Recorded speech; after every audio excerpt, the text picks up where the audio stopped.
that was my fault. That would be probably known as a work mistake. When people say it's okay, it means just hurry up and get your work done, to let you get your work done. But maybe, think about whether that's smart. Another thing, when you're in that situation, you just want to hurry up and get out of the way. So you have to stop and think and protect their health, your health. That's not part of the job description. So I was on Robot Zombie. Oh my gosh, I have to deliver these groceries. And then I had to make a note that the bag was kind of ripped a little bit, and when I grabbed it, it ripped more. Gotta pay attention to the bags. They do, sometimes they're kind of ripped, or they do rip as you grab them. Well, gotta pay attention to the bags, groceries, delivering groceries. But you should think about something like that. Like, that was the first time it came up. Or else I would have said, no. See, you don't know in a job if you could let somebody say it's okay, it's okay. Like, you don't know if it matters. Until you get there and you're in the situation, you're like, oh, this was so stupid. I should have just asked the lady, how do I stay out of her way? Because life's about, like, everybody being happy, and then the groceries ending up how they would want. I should have stopped and said, well, if you're a relative or if you live here, how do you want me to set everything? Like, in hindsight, but all you see is some lady saying, no, don't stop. And so you're like, well, then I better hurry up and just get the groceries, because, she's just being polite, so I hurry up and finish the groceries. You're like, this is a very difficult moment for me. Every first situation you end up in, you never do it like you wish. You ever notice that? When you're in a job, you're always going to be stupid the first week or so. When you're in a new anything or a new situation, you're kind of awkward and stupid every time the first time. You're like, and I know my own problems. My fake body is like a weird, scary thing created by God. My fake body carries my fake existence in like a weird, so it's not a total, okay, a human being is an Xbox game. A human being is science and math and spiritual creation. So inside of your spirit and soul is science and math and massive power and elemental realities, which is why all humans could become all kinds of things if they wanted to. They wouldn't have to get a psychic gift if they didn't want to. But so everybody is a bunch of weird robots if you understood reality. Your brain is a computer type. Your spine is a computer type. So, like, you really should talk to God through my queen. It's kind of fun, but scary, but intimidating, but exciting, but hard. Like, it's a fun thing to learn. But it's kind of scary, but I like scary. So, but anyway, my fake body is connected to my dead liquid existence. So it tells the gods a bunch of things in secret while I try to win against my enemies by using the fake body to help them not to know what my liquid is, or my death, or my existence really is, or going through. So when I get broken, I can easily tell people, don't call 911. It wouldn't help me. There was this time where I ended up with a baby in my womb, and I was like, this is so weird because I have never made eggs to work. I always come to sacrifice. So Jesus could have just flown to heaven, but they chose that they wanted to die. With my existence, I always have to die more than once. And it just comes with, well, that's why I always sacrifice. I sacrifice where everything has to die more than once. And I decide when to sacrifice the most, like at an end of the world. So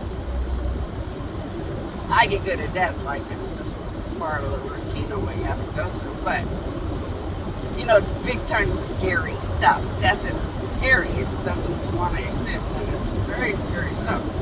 So I had this baby in my womb, and this guy was like, it's no big deal. It's going to be a C-section. It's no big deal, but it's going to be a C-section. And he was the doctor. So this guy was the doctor. And he knew as a doctor it was going to be a C-section.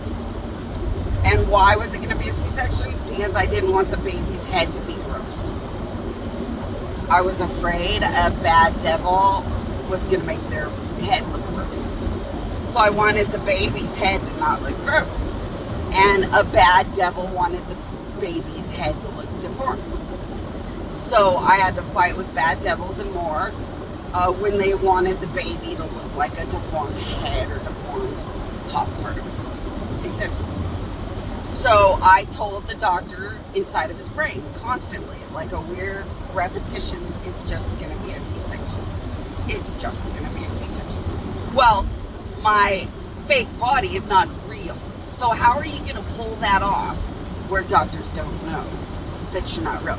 You see, it's very, very scary if you gave Jesus a surgery, because then you find out something's a little up.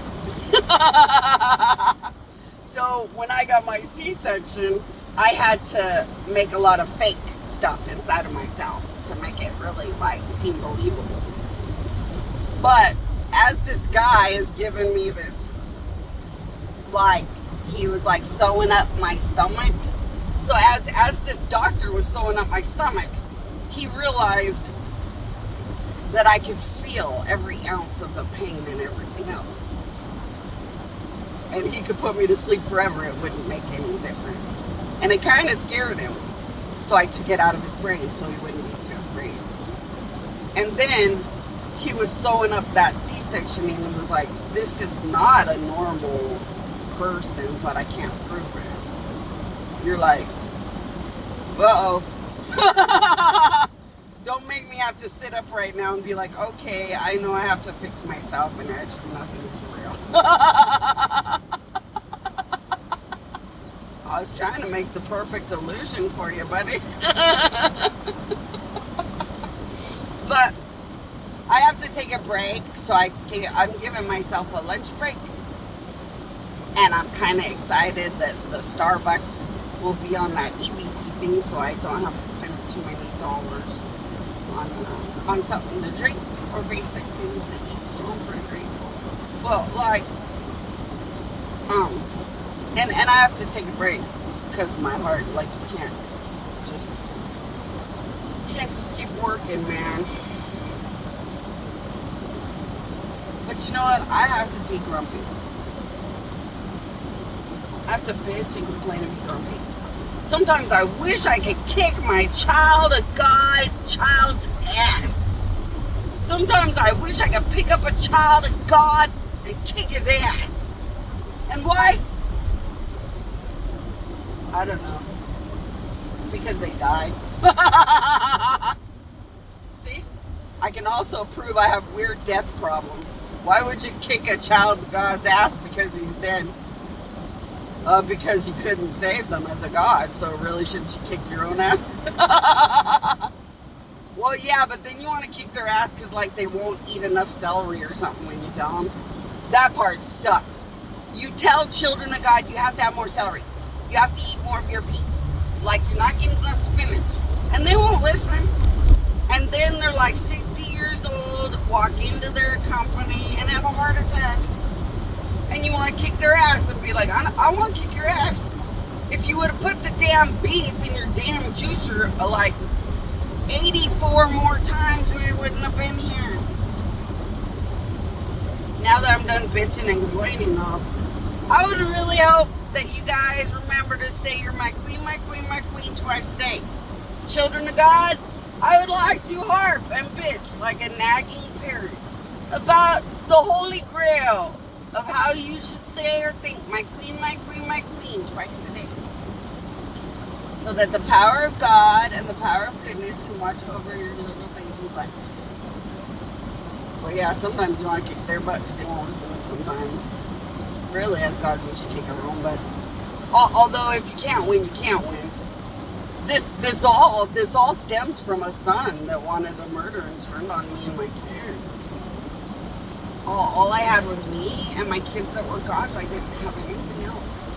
And this all started from a turd bag kid wanting to murder my mom instinct or my motherly instinct to jump in and sacrifice myself.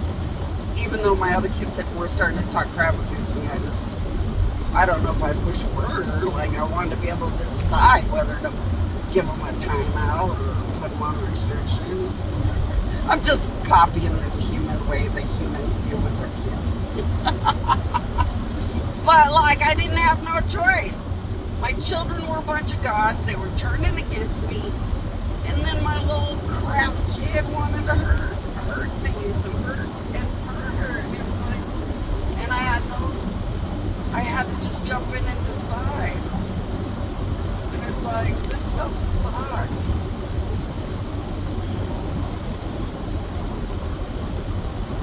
And am I bitching more because they won't see their damn prayers and I'm like right here and have to watch them die every now and then? And I can just imagine how much it's breaking every God's heart more. Yeah. And it's just, it sucks when you're so much death and so much emotions and they won't do what you tell them. And you're like, it's like 24 beats, buddy. Just 24 more beats in your juicer for like 3 weeks. Or like whatever you tell them to do and then they just won't do it.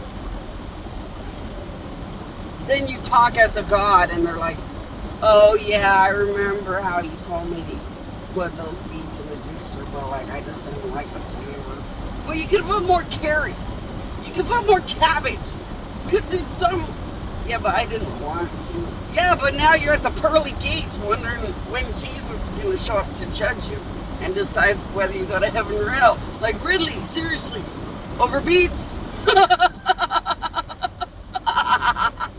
Some of the conversations you would ever talk about. Like, okay, children of God, okay, children of God, okay, children of God.